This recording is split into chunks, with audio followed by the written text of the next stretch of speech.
to my channel. So I'm carrying on from last time when I was just covering NAS conference on mental health, and I'm sort of back the end now really. There's one more presentation I'll just talk about in a moment.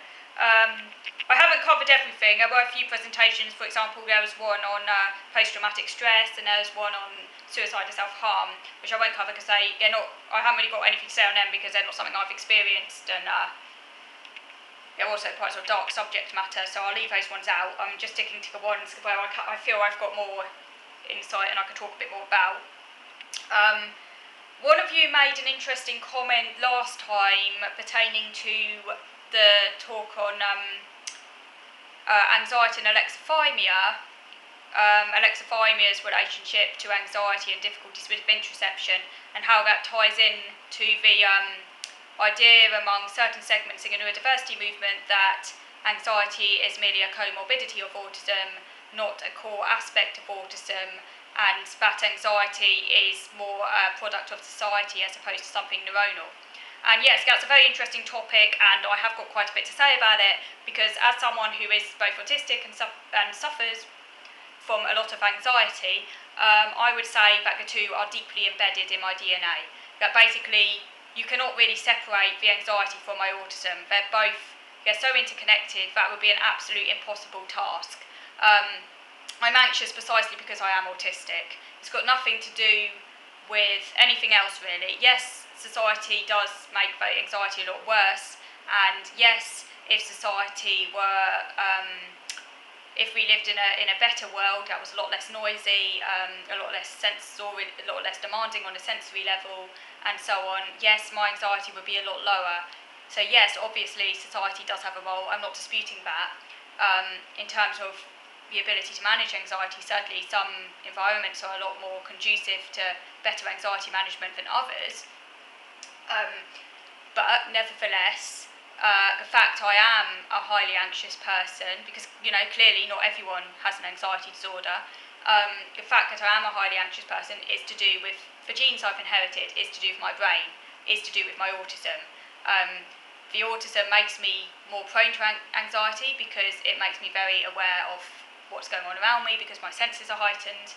It means that I need routine and structure, and yet we live in a world where routine and structure don't always happen, or where, the world threatens one's routine and structure. I can't imagine any world, quite frankly, where I would be 100% at peace. So no matter what world I live in, I am always going to be an anxious person.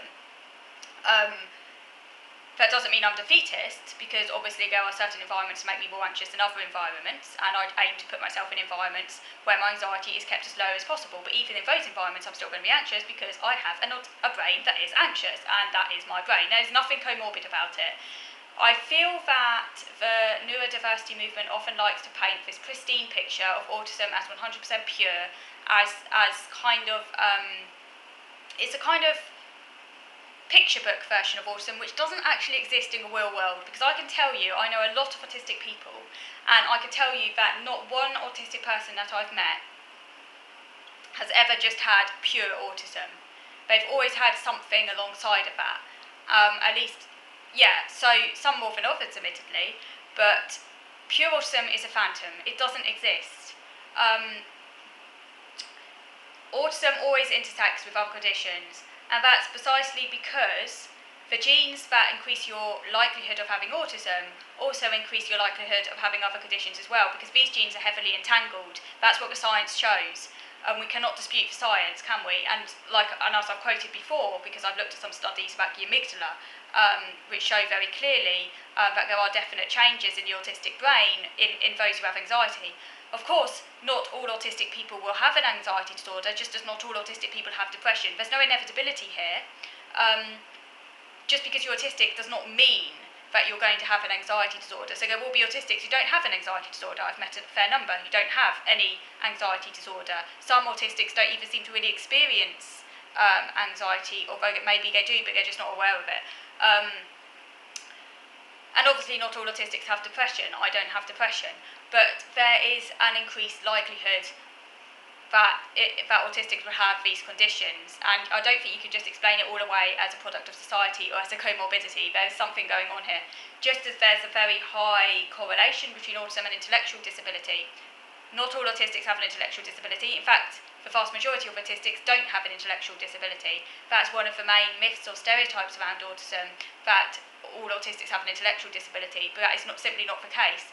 Most autistics, the vast majority, have an IQ in the usual range.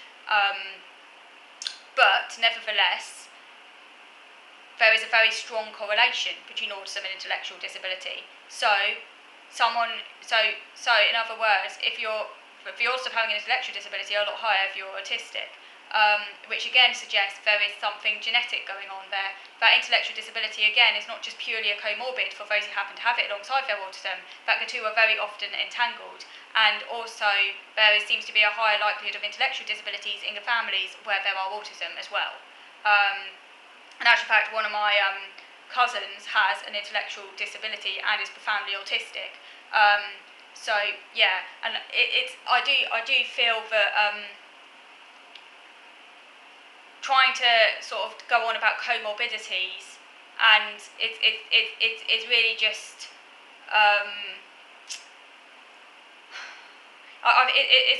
it's just because some segments of the neurodiversity movement cannot. It's all to do with ideological reasons. It's because they do not want to accommodate anything that is not rosy, anything that distorts the pure picture of autism as somehow a great thing to have. It's just a difference. Of course, autism is a difference, but it's so much more than that. And for many, it's actually an impairment as well. And yes, it's often the anxiety that makes it impairing.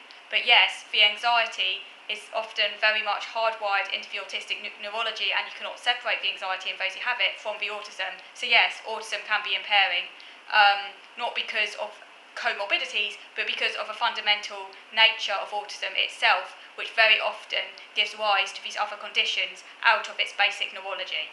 And I think we just have to state the facts there. That is what the science shows. That, if you're using Occam's razor, that is the most simple explanation. So all this kind of neurodiversity stuff about comorbidities just complicates matters, and is also just not true. And by the way, I'm not disputing the role of society, so please don't read me wrong. I know that society has a massive role, and I know that society can massively increase your odds of having mental health problems. I'm not denying that at all.